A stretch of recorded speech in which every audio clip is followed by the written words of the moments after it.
Mix by Rajesh विदर्ती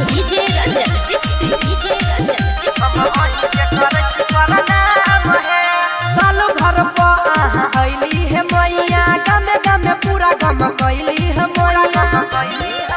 हाँ सालो घर पर आहा अइली है मैया गमे गमे पूरा गम कैली है मैया। मेहतर पट्टी में मूर्ति बैठली अही के करी गुणगान है। साले साले मैया गलत भरबई छी हम अही के करे छी प्रणाम है। हम अही के करे छी प्रणाम है। हम अही के करे छी प्रणाम है। Saraswati recording studio Umgaon.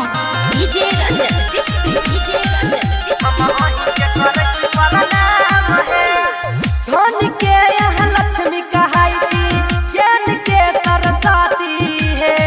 दीपवा के साथ है मैया चारी रोज अगरबत्ती है। हाँ हाँ धन के यहाँ लक्ष्मी कहाई छी ज्ञान के सरस्वती है। दीपवा के साथ है मैया चारी रोज अगरबत्ती है।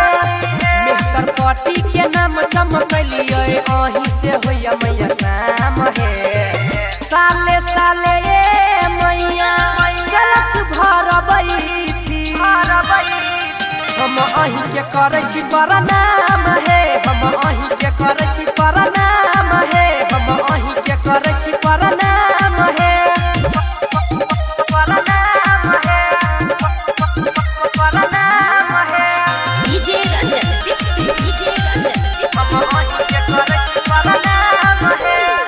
रौशन कैलेंडर बाटे आहा नाम के खीर है। आहा दुआर पर लागल या मैया भगतन के भीड़ है।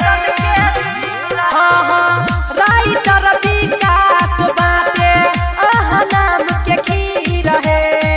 आहा दुआर पर लागल या मैया भगतन के भीड़ है।